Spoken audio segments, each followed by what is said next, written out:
नमस्कार, शाम के 7 बजने वाले हैं। वक्त हो गया है फास्ट एंड फैक्ट्स का। फास्ट एंड फैक्ट्स में आपको दिखाएंगे दिन की हर बड़ी खबर पूरी रिसर्च के साथ। मैं हूं अदिति अवस्थी और मेरे साथ है सचिन अरोड़ा। शुरुआत पहली बड़ी खबर से। आज सुबह करीब 4 घंटे बारिश हुई और दिल्ली जैसे डूब गई, जगह जगह पानी। एम्स के पास अंडरपास में करीब 2 फीट तक पानी भर गया, गाड़ियां फंस गईं। लोधी रोड भी पानी से लबालब रहा। कुछ ऐसा ही हाल सरोजनी नगर में भी देखने को मिला। सड़कें पानी में पूरी तरह से डूबी रहीं।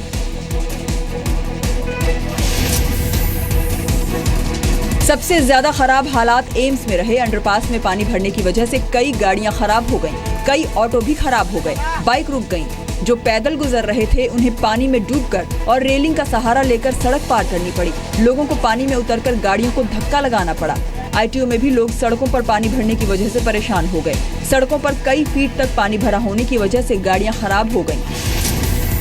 मेरे को हाई कोर्ट जाना था, मेरे मैटर लगे हुए हैं, लेकिन 1.5 घंटे से मैं पीछे इस पानी की वजह से जाम में फंसा हूँ और ये जाम पीछे 4 किलोमीटर से लगा हुआ है। वैसे तो चालान काटने को आ जाएंगे, पर जैसे टाइम बनाते पुलिस वाले। वेलकम से आ रहा हूँ मैं, 3 घंटे हो गए मुझे। राजा गार्डन के पास सड़कों पर जमा पानी डीटीसी की बस में घुस गया। इस दौरान बस में मौजूद लोगों ने इसका वीडियो बना लिया।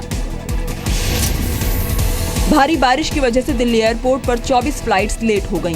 11 फ्लाइट्स दिल्ली से उड़ान भरने वाली थी, 13 लैंड करने वाली थी। मौसम विभाग ने आज पूरे दिन बारिश की आशंका जताई है। बाहरी दिल्ली के अलीपुर में बारिश के दौरान बिजली गिरने से 5 लोग घायल हो गए।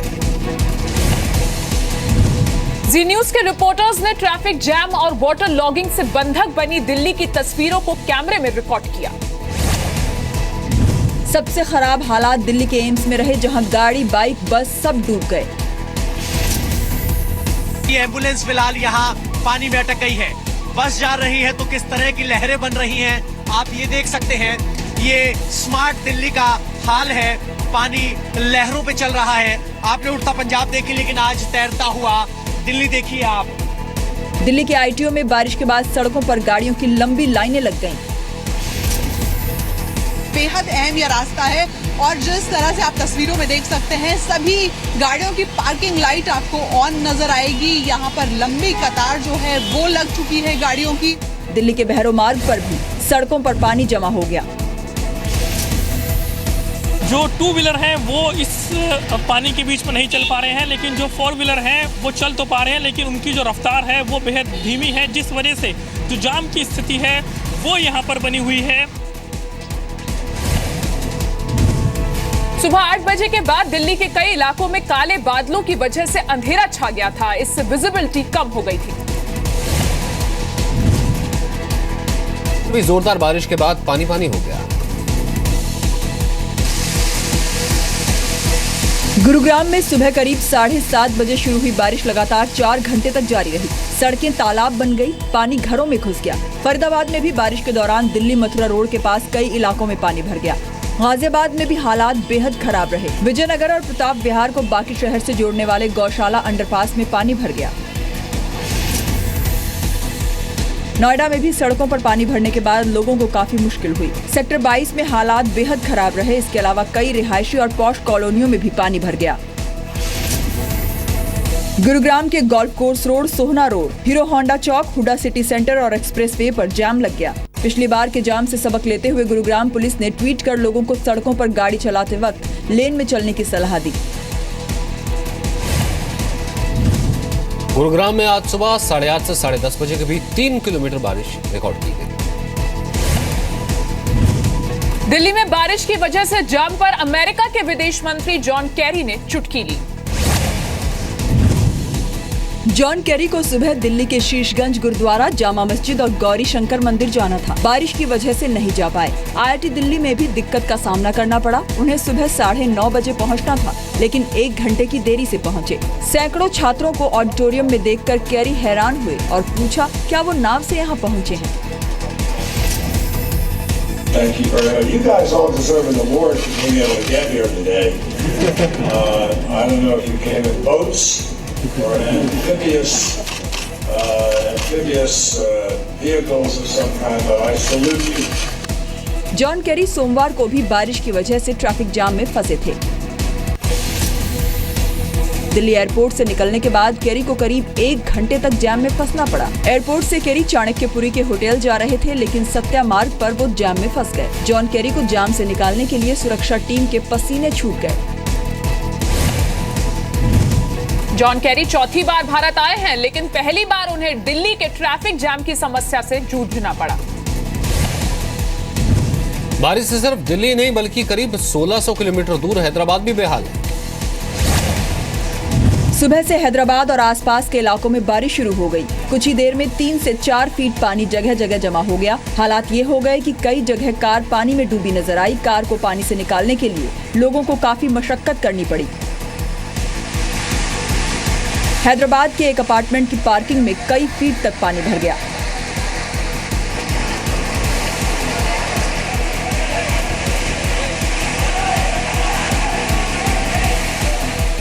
बारिश के बाद हुए हादसों में 8 लोगों की मौत हो गई। 4 लोगों की मौत रामनाथपुर में दीवार गिरने से हुई, जबकि 4 लोगों की मौत भोकलपुर में हुई।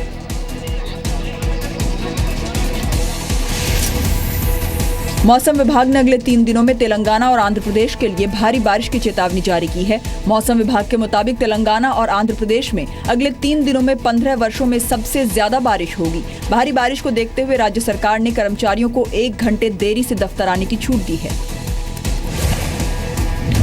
ग्रेटर हैदराबाद नगर निगम ने लोगों से अपील की है कि वो जरूरी न होने पर घरों से बाहर न निकलें।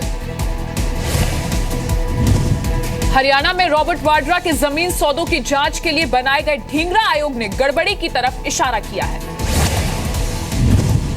जस्टिस ढींगरा ने आज हरियाणा सरकार को 182 पन्नों की रिपोर्ट सौंपी। सूत्रों के मुताबिक रिपोर्ट में रॉबर्ट वाड्रा और हरियाणा के पूर्व सीएम भूपेंद्र सिंह हुड्डा के खिलाफ सख्त टिप्पणी की गई है। रिपोर्ट में कहा गया है कि वाड्रा की कंपनी स्काईलाइट हॉस्पिटैलिटीज को फायदा पहुंचाया गया। इसके लिए हुड्डा सरकार ने गुड़गांव के ड्राफ्ट और फाइनल मास्टर प्लान में बदलाव किए। प्रोजेक्ट के लिए स्काईलाइट के पास पैसे नहीं थे, फिर भी उन्हें जमीन दी गई। अगर इरेगुलरिटीज नहीं होती तो मैं सिर्फ एक सेंटेंस की रिपोर्ट देता कि इसमें कोई इरेगुलरिटी। रिपोर्ट 2 भागों में है। एक भाग में फाइंडिंग है, दूसरे भाग में उस फाइंडिंग के साक्ष्य हैं। Dhigra Commission never summoned Mr. Robert Vadra. He never summoned any director or representative of Skylight Hospitality. Congress ने ढींगरा आयोग की रिपोर्ट को राजनीति से प्रेरित बताया। राजनीतिक द्वेष से, राजनीतिक बदले की भावना से ये कमीशन बना है। कांग्रेस ने चोरी की है, हरियाणा के लोगों के साथ धोखा हुआ है, जमीन को हड़पने का काम कांग्रेस के लोगों ने किया है और अब कांग्रेस को अपनी चोरी पकड़े जाने की पूरी तरह से भनक लगी हुई है। इसलिए बौखलाहट पे कांग्रेस के लोग अनर्गल बयानबाजी कर रहे हैं। ढींगरा आयोग का गठन गुरुग्राम के शिकोहपुर तहसील में रियल एस्टेट कंपनियों को लाइसेंस देने की जांच के लिए किया गया। जिन कंपनियों को लाइसेंस दिया गया उनमें वाड्रा की कंपनी स्काईलाइट हॉस्पिटैलिटीज भी शामिल है। ढींगरा आयोग ने हुड्डा और वाड्रा को पूछताछ के लिए नोटिस भी दिया था, लेकिन दोनों पेश नहीं हुए। 15 महीने पहले बनाए गए ढींगरा आयोग का कार्यकाल 3 बार बढ़ाया भी गया था। गाजियाबाद के एक पब्लिक स्कूल ने 8वीं क्लास की छात्रा को सेशन के बीच में स्कूल से निकाल दिया। छात्रा के पिता ने स्कूल की बेतहाशा फीस बढ़ोतरी के खिलाफ इलाहाबाद हाईकोर्ट में याचिका दायर की थी। 26 अगस्त को वसुंधरा के डीपीएस गाजियाबाद ने छात्रा को ट्रांसफर सर्टिफिकेट थमा दिया। इसके बावजूद 2 दिन बाद छात्रा पेरेंट्स के साथ स्कूल गई तो उसे क्लास में बैठने नहीं दिया गया।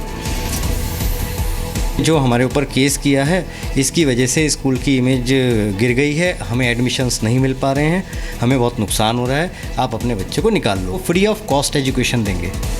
आप आंदोलन वापस ले लो, आप एसोसिएशन छोड़ दो। छात्रा के पिता ऑल स्कूल पेरेंट्स एसोसिएशन के प्रवक्ता हैं। एसोसिएशन स्कूल की मनमानी के खिलाफ आवाज उठाती है। स्कूल के खिलाफ छात्रा के पिता ने शिक्षा विभाग से शिकायत की थी। शिक्षा विभाग ने स्कूल को चिट्ठी जारी करके हिदायत दी थी कि छात्रा की पढ़ाई में रुकावट खड़ी नहीं की जानी चाहिए, लेकिन असर नहीं हुआ। छात्रा के पिता ने गाजियाबाद के डीएम से भी शिकायत की, लेकिन उनकी तरफ से कोई कार्रवाई नहीं की गई। छात्रा के पिता मुख्यमंत्री से लेकर पीएम तक को चिट्ठी लिखकर मदद के लिए गुहार लगा चुके हैं। सोशल मीडिया पर भी अपनी बेटी की मदद के लिए कैंपेन चला रहे हैं।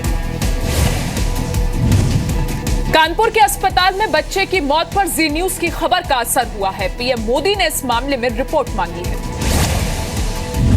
प्रधानमंत्री नरेंद्र मोदी ने कानपुर के जिलाधिकारी से पूरे मामले पर रिपोर्ट देने को कहा है। डीएम आज शाम तक रिपोर्ट भेज सकते हैं। मंगलवार को जी न्यूज ने दिखाया था कि कैसे एक पिता अपने 12 साल के बेटे को कंधे पर उठाकर इलाज के लिए अस्पतालों में भटकता रहा।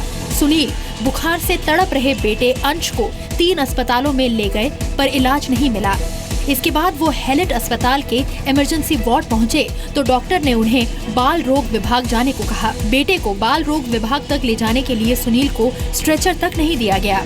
करीब 250 मीटर की दूरी तय कर वहां पहुंचने तक 12 साल का अंश दम तोड़ चुका था। जी न्यूज पर खबर दिखाए जाने के बाद अखिलेश सरकार भी हरकत में आई। सरकार ने कानपुर मेडिकल कॉलेज के प्रिंसिपल को सस्पेंड कर दिया। सीएम अखिलेश यादव ने कानपुर के डीएम को भी फटकार लगाई। अखिलेश यादव ने कानपुर के डीएम से मामले की रिपोर्ट भी मांगी है। डीएम ने मामले की जांच के लिए 2 सदस्यों की एक कमेटी भी बनाई है। बलूचिस्तान में पाकिस्तानी सेना की ज्यादती के खिलाफ आंदोलन तेज हो रहा है। जर्मनी से लेकर बलूचिस्तान के शहरों तक पाकिस्तान के मिलिट्री राज के खिलाफ लोग सड़कों पर उतरे। जर्मनी के बर्लिन शहर में लोगों ने पाकिस्तान सेना का अत्याचार दिखाया। म्यूनिख में बलोचों ने अपने आंदोलन में साथ के लिए पीएम मोदी का शुक्रिया जताया। बलूचिस्तान के आवारण में बड़ी तादाद में महिलाओं ने पाकिस्तानी हुकूमत का विरोध किया। हमारा मुल्क न पाकिस्तान कभी था न है, हमें जबरदस्ती इसके साथ मिलाया गया। पाकिस्तान के अलग देश बनने के समय से ही बलूचिस्तान आजादी की मांग कर रहा है।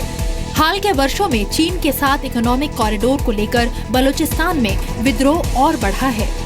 बलूचिस्तान के लोग पाकिस्तान सेना पर अत्याचार के आरोप लगाते हैं।